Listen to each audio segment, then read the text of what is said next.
창세기 12장 10절부터 20절 말씀입니다. 창세기 12장 10절부터 20절 말씀 우리 함께 교독하도록 하겠습니다. 그 땅에 기근이 들었으므로 아브라함이 애굽에 거류하려고 그리로 내려갔으니 이는 그의 땅에 기근이 심하였음이라.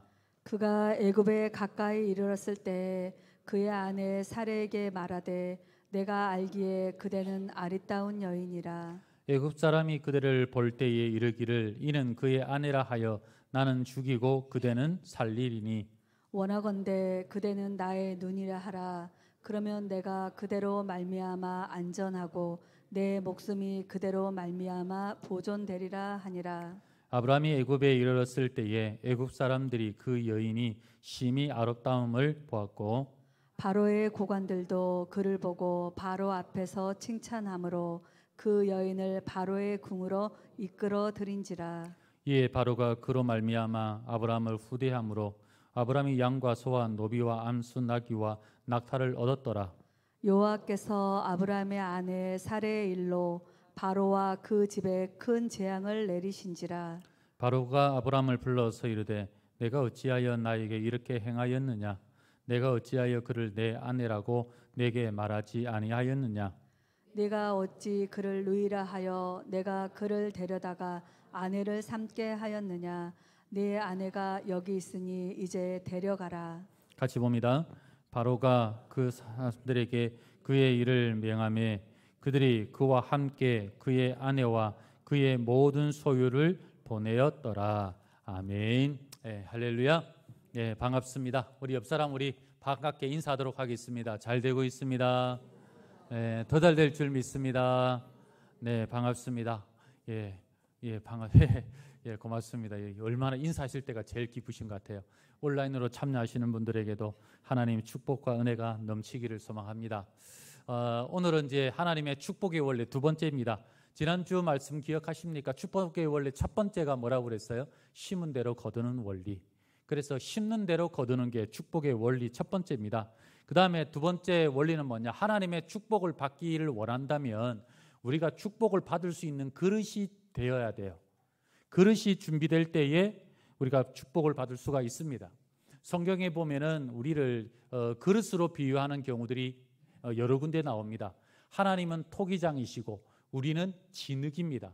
그래서 하나님께서 토기장이가 되셔서 진흙을 물레에 올려놓고 돌려가면서 뭐 두들기고 뭐 이렇게 늘리고 줄이고 이렇게 해가지고 원하시는 그릇을 만들어내시는 거죠.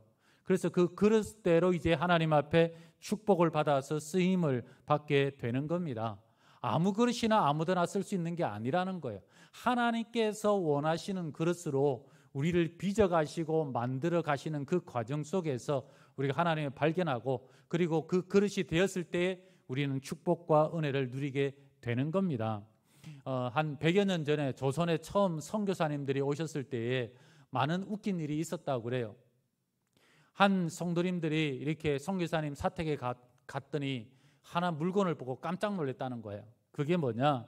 선교사님들이 다른 성도님들의 가정에 가봤더니 가정에 아주 값비싸 보이는 도자기들이 있으니까 하나씩 다 있으니까 다 놀래가지고 야 이거 참 값진 모양이다.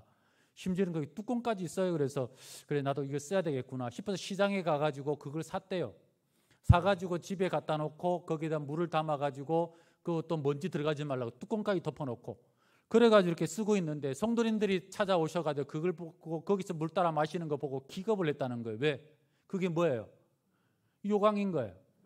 근데 선교사님은 그게 뭔 줄 모르니까 도자기로 돼 있고 그게 뚜껑까지 있으니까 되게 비싼 걸로 착각하신 거죠. 그래서 그걸 물 따라 마시니까 그거 보고 얼마나 웃었던지 하여튼 진짜로 그렇게 전해지는 이야기가 있습니다. 내용물도 중요하지만 그 내용물을 담는 그릇이 무엇보다도 중요하다라는 거 우리에게 보여주고 있는 거죠. 하나님께서는 우리에게 축복해 주시기를 원하시고 계십니다. 그러기 위해서 우리가 해야 될 것은 뭐냐? 우리가 축복의 그릇으로 변화되는 모습, 이것이 굉장히 중요하다는 겁니다. 오늘 말씀은 하나님께서 아브라함을 부르세요. 고향에서 부르십니다. 그래서 너희 고향과 친척과 아비 집을 떠나서 내가 지시하는 가나안 땅 축복의 땅으로 가라. 신약성경 히브리서에는 갈 바를 알지 못하고 어디로 가야 될지를 알지 못하고 떠났다라고 합니다. 그래서 가나안 땅에 도착했어요. 그걸 보면은 아브라함의 이 믿음이라는 것이 보통 대단한 게 아니다라고 우리가 볼 수가 있겠죠. 가나안 땅에 도착하고 난 뒤에 그곳에서 아브라함이 제일 먼저 한 게 뭐냐면은 창세기 12장 7절 8절 말씀을 다 함께 읽겠습니다. 시작. 여호와께서 아브라함에게 나타나 이르시되 내가 이 땅을 내 자손에게 주리라 하신 자기에게 나타나신 여호와께서 그가 그곳에서 제단을 쌓고 거기서 베델 동쪽 산으로 옮겨 장막을 치니 서쪽은 베델이요 동쪽은 아이라 그가 그곳에서 여호와께 제단을 쌓고 여호와의 이름을 부르더니 여기 보면은 가나안 땅에 도착하자마자 제일 먼저 한 게 뭐냐면은 제단을 쌓고 하나님의 이름을 불렀다. 즉 예배를 드렸다라고 이야기를 하고 있는 겁니다. 아브라함의 이런 결단과 믿음과 충성과 헌신을 보면 너무나 대단하잖아요. 우리가 하나님 앞에 이렇게 믿음으로 행했을 때 그 다음에 따라오는 게 뭐예요? 하나님의 축복과 하나님의 형통하심이 있으면 참 좋아요. 그런데 아닐 때도 있더라는 거예요. 오늘 말씀과 같이 하나님 앞에 정말 제단을 쌓고 헌신을 했는데 그 다음에 나오는 이야기가 뭐냐? 10절 우리 다 같이 읽겠습니다. 시작. 그 땅에 기근이 들었으므로 아브라함이 애굽에 거류하려고 거리로 내려갔으니 이는 그 땅에 기근이 심하였음이라.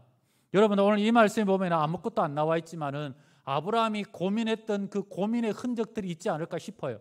하나님의 약속 믿고 가나안 땅까지 왔어요. 가나안 땅에 왔는데 기근이 들었어요. 아니 믿음으로 왔으면 그게 축복이 있어야 되는 거 아닙니까? 형통함이 있어야 되잖아요. 그런데 기근이 왔어요. 그것도 심한 기근이 있었어요. 아브라함이 고민했을 겁니다. 이걸 어떻게 해야 되나? 여기에 있어야 되나? 이대로 있으면 굶어 죽을 것 같은데 어떻게 해야 되지? 그러면 옆에 있는 이집트로 내려가야 되나? 엄청 고민했을 거예요. 그런데 아브라함은 내려갔다는 거죠. 여러분들 우리나라도 마찬가지, 어느 지역도 마찬가지지만은 기근이 오면은 참 살기 힘들어요. 그리고 많은 사람들이 땅을 버리고 딴 데로 갑니다. 우리나라 같은 경우도 기근이 오면 땅을 버리고 들어가냐? 산으로 들어가요.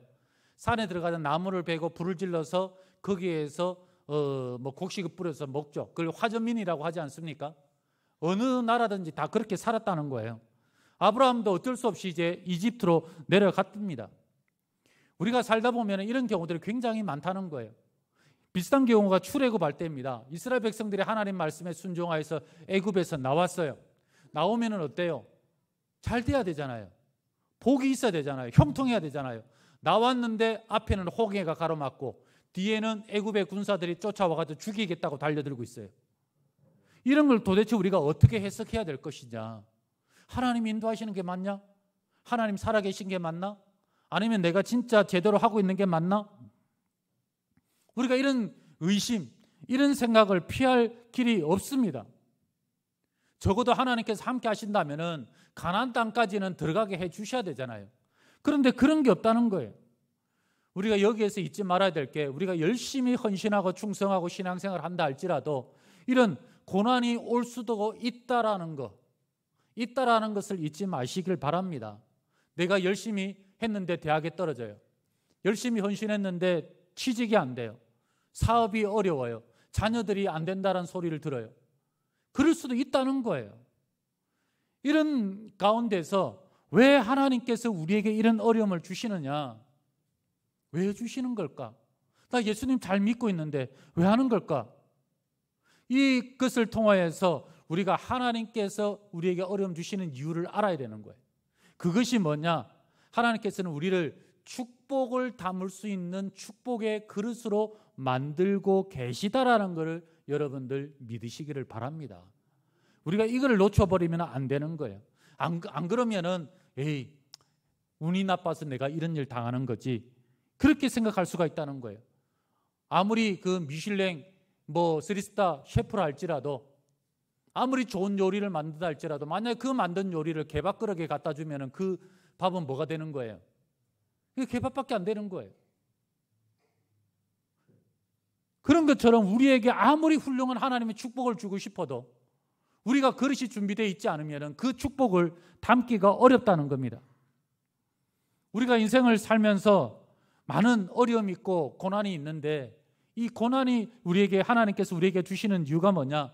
그릇을 만들어 내시려고. 그렇게 계속 하시는 거예요. 그릇이 없으면은 우리가 어떻게 되겠습니까? 이스라엘 백성들이 애굽에서 나왔어요. 광야라고 하는 사막과 같은 그런 지역을 지나갑니다. 그럴 때 너무 힘들으니까 여전히 그 애굽의 세상의 그 문화, 세상의 그 쾌락과 돈만 쫓아다니는 그런 모습, 그런 것 속에 살다가 나오니까 사람이 변합니까? 하루아침에 안 변하죠. 그러니까 광야에서 뭘 합니까? 날마다 원망, 불평하고 왜 우리를 애굽에서 인도해서 여기서 죽게 하느냐? 차라리 애굽으로 돌아가자. 뭐 이런 모세를 비난했던 그런 것들 보지 않습니까?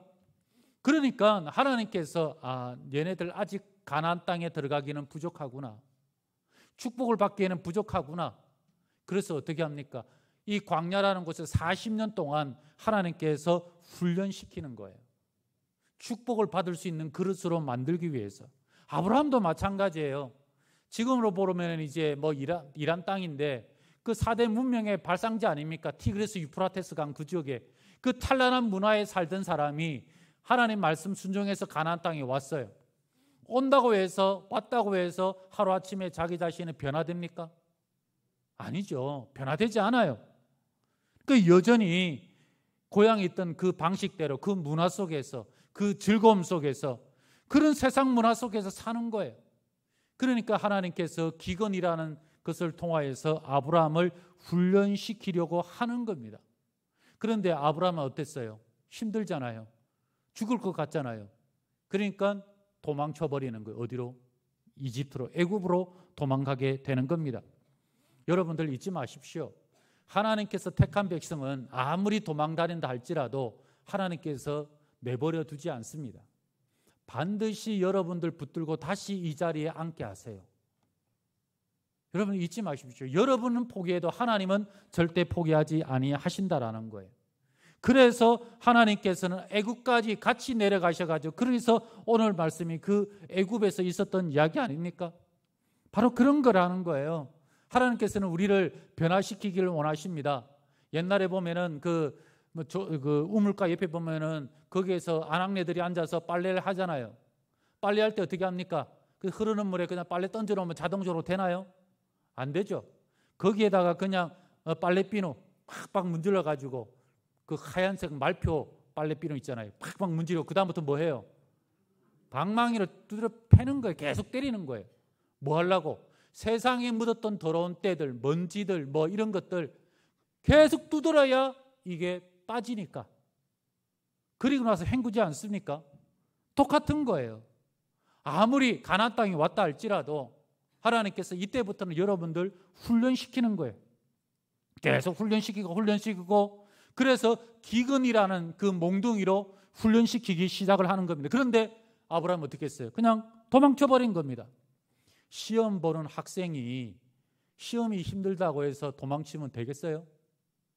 그렇다고 해서 시험은 사라집니까? 아니요. 시험 안 사라집니다.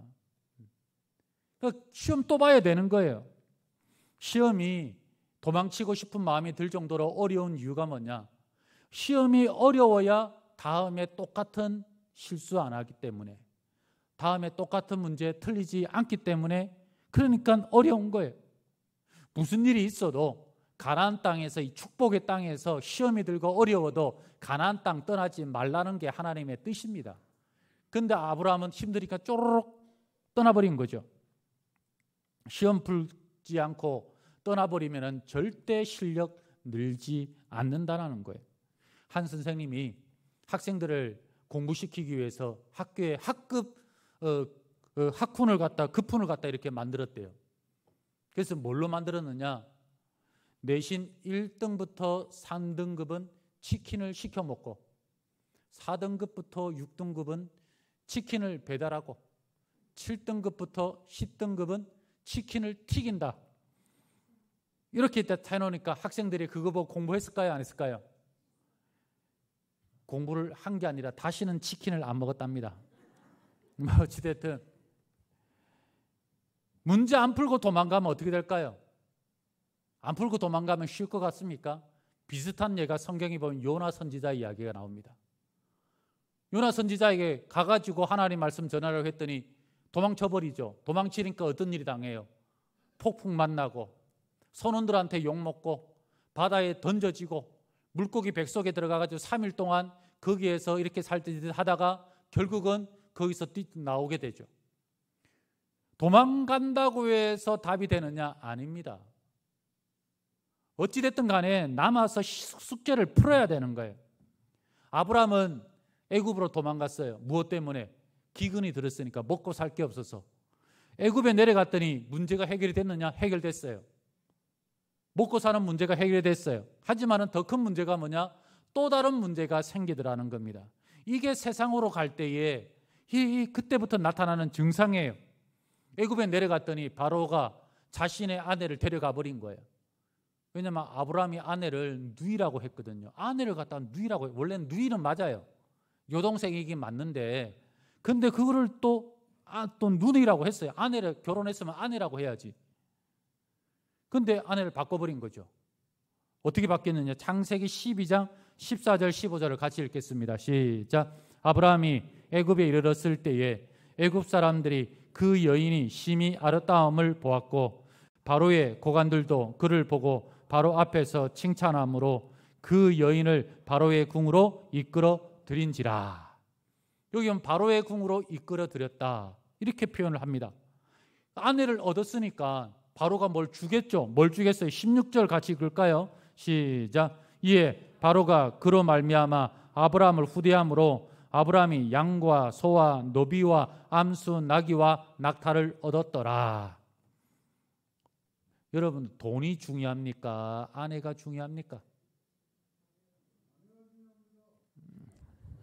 그렇죠.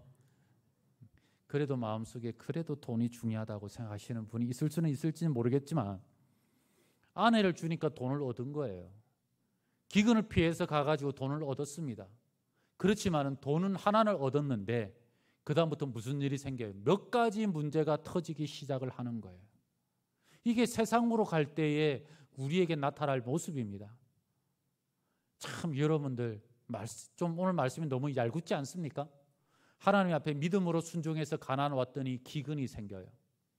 그런데 하나님 말씀 불순종해가지고 애굽으로 내려갔더니 자기의 먹고 사는 문제 해결되고 큰 돈이 생겨요. 이러면 우리 믿음이 흔들릴만 하지 않습니까? 그렇잖아요. 내가 지금 뭘 하고 있는 건가? 하나님 진짜 살아계신 게 맞는가? 이런 일이 생긴단 말이죠. 아브라함에게 과연 큰 돈이 축복이 되는가? 이렇게 얻은 돈이 복이 되는가? 진짜 복이겠습니까? 아니라는 거예요. 절대 그렇지 않다라는 겁니다. 여러분들 드라마에 보면은 복선 같은 게 나와요. 요즘 막장 드라마 여러분들 잘 보시죠. 거기 보면은 그 병원에서 아이가 바뀌는 그런 이야기도 나오고, 그 다음에 몸에 어떤 흉터가 있어요. 그건 다음에 사건이나 복선 같은 거잖아요. 그것 때문에 나오고, 교통사고, 그 다음에 기억 상실증 이런 거는 그냥 계속 나오잖아요. 그런 걸 통해서 이게 다음에 뭐가 있겠구나 이렇게 우리 대충 짐작하잖아요. 16절 말씀도 마찬가지입니다. 거기에서 얻은 양, 소, 노비, 암수, 나귀 이렇게 쭉 나와요. 아니 많이 얻었더라 하면 되는데 왜 일일이 이렇게 많은 이 동물들이 나올까? 다 복선이 깔리는 거예요. 애굽에서 아브라함이 받았던 이 많은 것들은 축복이었느냐? 축복이 아니라는 겁니다. 왜 아니냐? 지금 애굽에 가가지고 많은 재산을 얻었어요. 그러나 이 재산 때문에 무슨 일이 생기냐? 창세기 13장 다음 장 넘어가면은 이 양들 아브라함의 목자와 조카 롯의 목자가 이 동물 가지고 가축 가지고 싸우게 돼요. 그래서 롯이 떠나가는 이야기가 나옵니다. 롯은 조카지만은 자식과 같은 존재예요. 이 물질 때문에 어떤 일이 생기는 거예요? 결국은 가족이 다투고 헤어지는 거예요. 여러분들 이게 복입니까? 물질이 복이에요? 아니라는 거죠. 그 다음에 그렇게 헤어졌을 때에 이 롯이 어디로 가느냐? 창세기 13장 10절을 같이 보겠습니다. 시작. 이에 롯이 눈을 들어 보고 요단 지역을 바라본 즉 소알까지 온 땅에 물이 넉넉하니 여호와께서 소돔과 고모라를 멸하시기 전이었으므로 여호와의 동산 같고 애굽 땅과 같았더라. 왜 롯이 조카 롯이 소돔과 고모라 땅을 가느냐? 그것은 마지막 말씀에 보면 애굽 땅과 같았더라.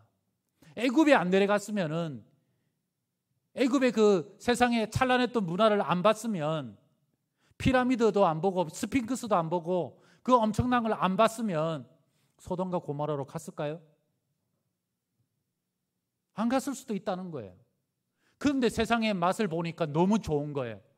그러니까 다시 가나안 땅 와서도 애굽만 생각했겠죠. 그런데 보니까 소돔과 고모라 땅이 있네. 야, 이거 애굽 땅하고 비슷하네. 글로 가버리는 거죠. 그렇게 얻은 축복이 아니라는 거예요. 그뿐만 아니라 사라도 있습니다. 사라가 아이를 못 낳아요. 그러니까 사라가 하갈을 아브라함에게 줘서 아들을 낳게 합니다. 그게 16장 1절 말씀이에요. 우리 다 같이 읽겠습니다. 시작. 아브라함의 아내 사레는 출산하지 못하였고 그에게 한 여종이 있으니 애굽 사람이요 이름은 하갈이라. 이 하갈이 언제 오게 된 거예요? 아브라함이 애굽에 내려갔을 때에, 그때 종으로 같이 딸려와서 같이 오게 된 여인입니다. 그런데 이 여인이 여기에서 아이를 낳고 이스마엘이 태어나고 아브라함의 아들 이삭하고, 그러니까 대대를 이어가지고 갈등하고 싸우고 그래가지고 이런 문제가 커지지 않습니까? 여러분들, 이렇게 얻은 복이 과연 복이냐 축복일까? 여러분들, 물질이라는 것은 가치 중립적인 거예요. 뭐 돈이 뭐 착하다 나쁘다 이런 게 있어요, 없어요? 없어요. 돈은 가치 중립적인 거예요. 그런데 문제는 뭐냐? 돈을 쓰는 사람에 따라서 돈이 달라지는 거예요. 그래서 돈을, 축복을 받아서 쓸 수 있는 그릇이 준비된 사람이 받아서 쓰면은 이 복을 나눠주고 심고 흘려보내겠죠. 그런데 그렇지 않으면 어떻게 되겠어요? 그릇이 준비되지 않은 사람이 이 복을 받게 되면 어떻게 되겠습니까? 그럼 오히려 이걸 통해 가지고 힘없고 가난하고 이런 사람들 착취하고 뭐 이자 놀이하고 그 다음에 뭐 사람 돈 해가지고 고리 대금 해가지고 돈 빼앗고 뭐 그럴 수도 있잖아요. 네? 땅 사가지고 다른 소작 주고 뭐 소작료 엄청나게 받고 그럴 수도 있겠죠. 그렇게 쓰는 거예요. 여러분, 칼이 있어요. 칼이 강도 손에 들어가면 뭐가 됩니까? 흉기가 돼요.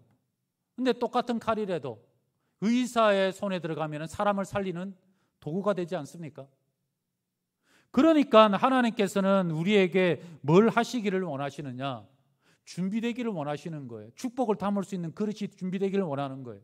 그렇지 않고 받으면 어떻게 돼요? 우리가 요즘 말로 뭐라고 부릅니까? 졸부라고 그러잖아요. 졸부. 지금이야 들었는데 그 전에 한 1, 20년 전에 20, 30년 전에 막 땅이 개발되고 그럴 때 갑자기 시골에 있는 땅, 거들떠도 안 보던 땅들이 막 몇십 배씩 올라가가지고 그냥 시골에 있는 할아버지들이, 이 할머니들이 뭐 갑자기 뭐 수십억이 생기고 그랬다고 그러죠. 여러분들, 그것밖에 더 되겠습니까? 그러니까 하나님께서는 보시고 우리에게 되기를 기다리고 계신 거예요. 과연 너희들 준비가 됐느냐? 그렇다면 우리가 아브라함과 같이 우리 인생 가운데 이런 기근이 찾아올 때, 극심한 기근이 찾아올 때 어떻게 해야 되느냐?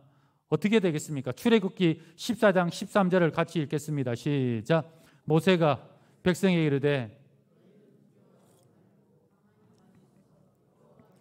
오늘 너희를 위하여 행하시는 구원을 보라.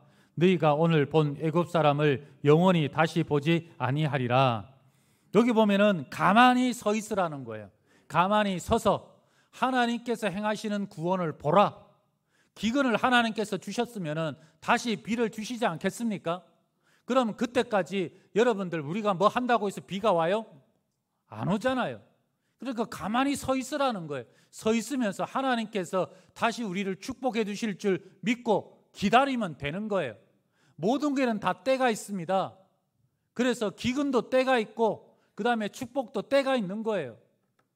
그래서 기근 온다고 해서 도망친다고 해서 과연 그 문제가 해결되느냐? 해결되지 아니한다라고 이야기를 하는 겁니다. 아무리 우리 주변의 삶이 사면초가 같이 쌓여 있고 답이 없을 수 있어요. 수렁에 빠져가지고 살아날 길이 없을 수도 있어요. 그래도 여러분들 가만히 있으라는 거예요. 여러분들 사람이 물에 빠져서 죽는 경우들이 해마다 많이 있지 않습니까? 사람이 왜 물에 빠져 죽어요? 사람은 원래 물에 뜨는 존재예요. 물에 가가지고 가만히 있어 보세요. 물에 뜨나 안 뜨나? 뜨게 되어 있어요. 그런데 왜 물에 빠져 죽습니까? 물에 빠졌을 때 물이 깊다고 생각하고 당황하듯 하고 몸에 힘을 주고 허우적거리다 보니까 물 한 모금 두 모금 먹으시면 그 다음부터는 아무것도 안 보이죠. 그러니까 빠져 죽는 거예요. 그래서 여러분들 만약에 뭐 계곡이나 바닷가 갔을 때 물에 빠졌을 때 여러분들 당황하지 말고 그럴 때 딱 하나만 하시면 돼요. 생존 수영. 요즘 학교에서 생존 수영 다 배운다고 그러죠.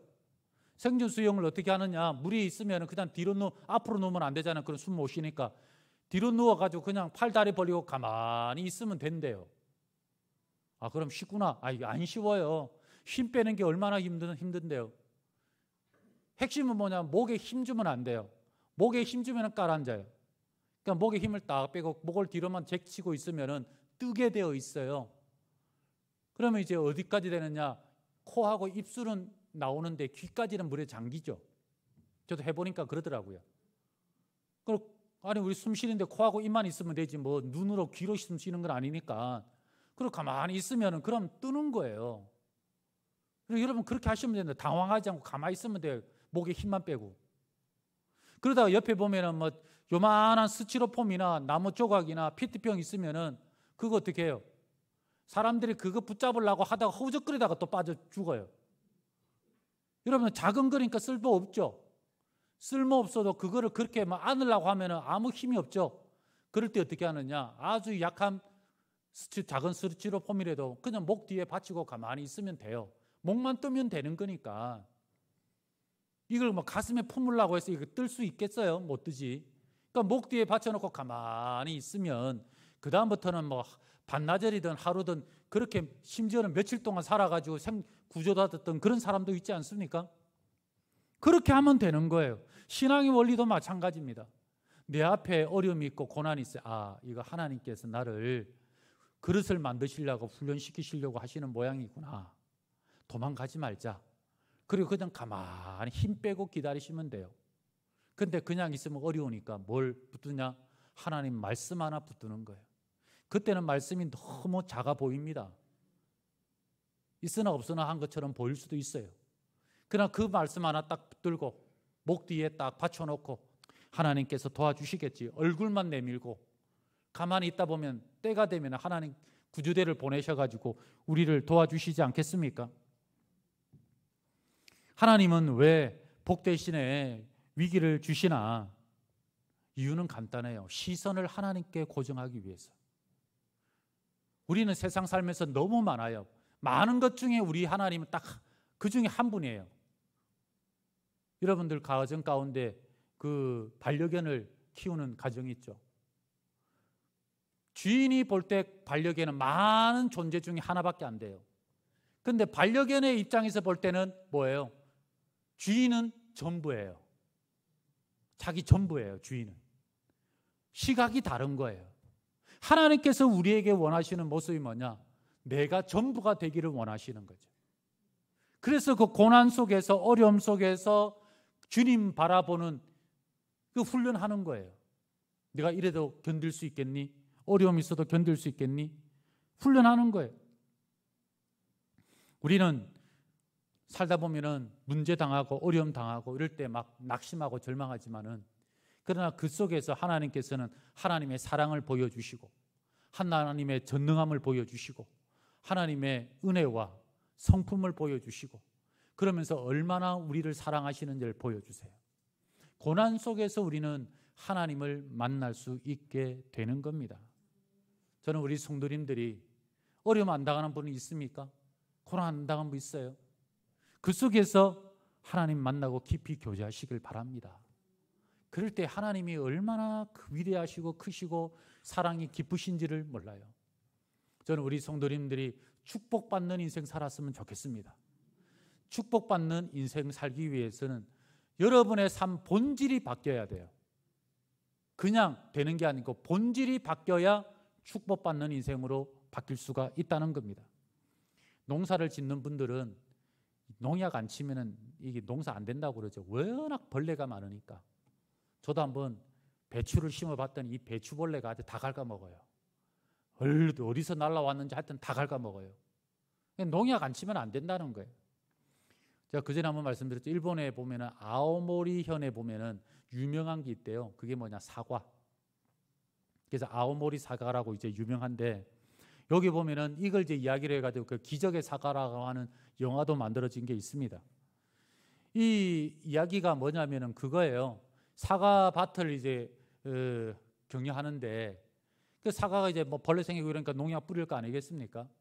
그 농약을 뿌리고 나면은 아내가 그렇게 아프더라는 거예요. 자기는 괜찮은데. 그러니까 고민이 되는 거죠. 농약을 안 뿌리자니 이거를 사과를 키울 수가 없고 워낙 많이 벌레가 생기고 먹으니까.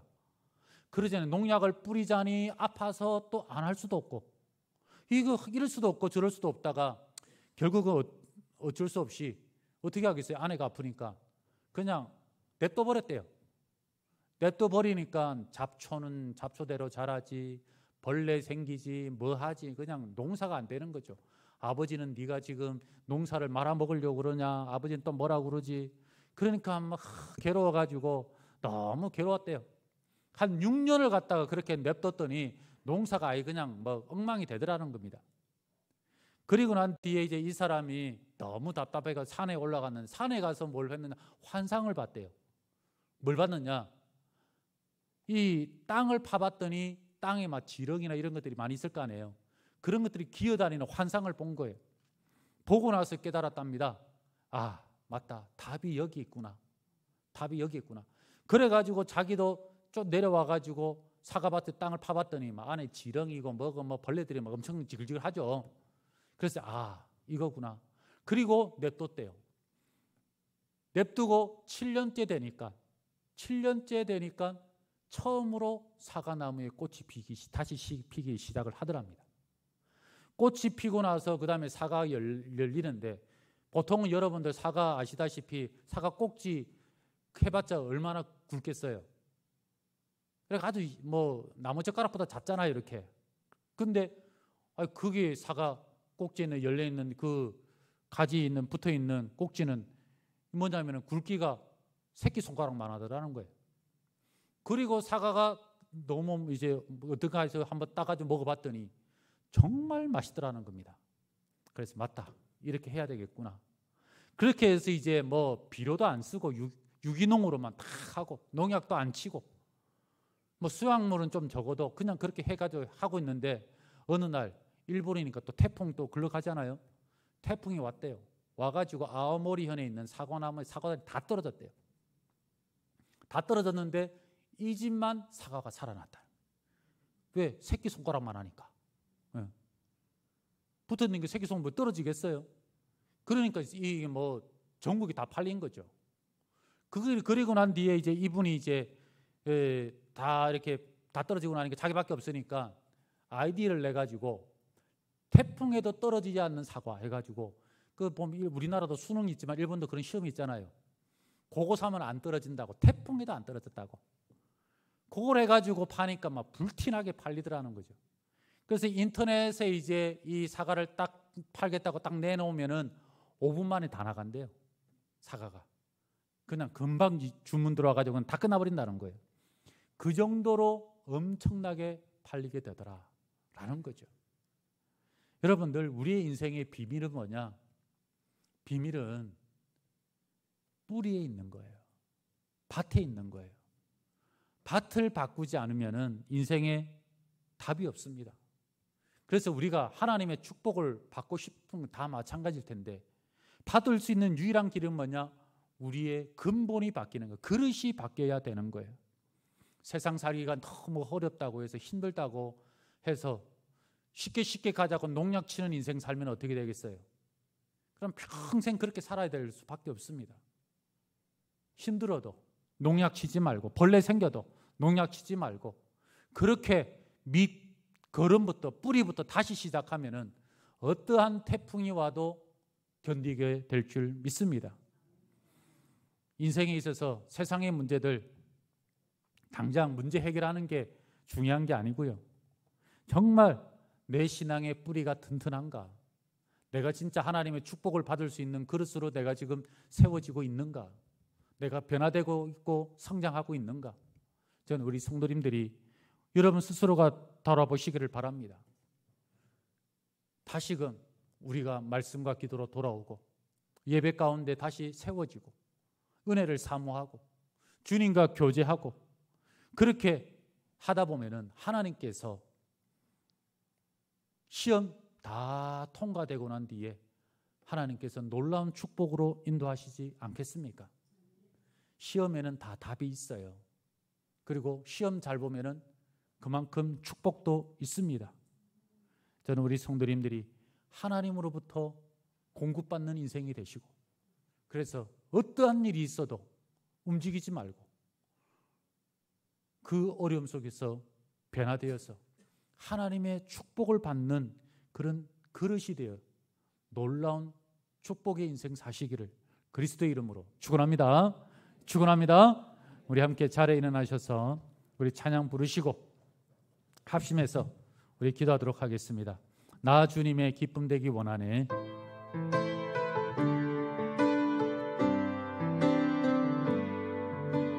나 주님의 기쁨 되기 원하네. 내 마음을 새롭게 하소서. 새 부대가 되게 하여 주사. 주님의 빛 비추게 하소서. 내가 원하는 한 가지 주님의 기쁨이 되는 것. 내가 원하는 한 가지 주님의 기쁨이 되는 것. 내가 원하는 한 가지 주님의 기쁨이 되는 것. 내가 원하는 한 가지 주님의 기쁨이 되는 것. 우리 이 시간에 기도할 때에 하나님, 정말 하나님께서 축복하시는 그릇으로 변화되게 하여 주시옵소서. 여전히 세상의 쾌락과 기쁨 가운데 살고 있다면 하나님 주시는 고난의 방맹이로 다 씻어버리게 하여 주시옵시고, 하나님 앞에 거룩한 모습으로 변화되고 성결한 모습으로 변화되고 하나님의 사람으로 변화되어서 정말 하나님의 축복받는 인생 되게 도와주시옵소서. 우리 합심해서 기도하겠습니다. 살아계신 하나님, 함께하여 주시옵소서. 하나님의 축복받는 인생 되기를 원합니다. 그릇이 바뀌기를 원합니다. 아버지 하나님, 세상의 쾌락을 쫓고 세상의 즐거움을 쫓고 세상의 방식으로 성공하기를 원하는 우리의 모습들 내려놓게 하여 주시옵시고, 주의 진리 가운데 하나님 말씀을 쫓아서 하나님 뜻을 따라서 주님을 섬기며 주님 앞에 나가서 변화되기를 원합니다.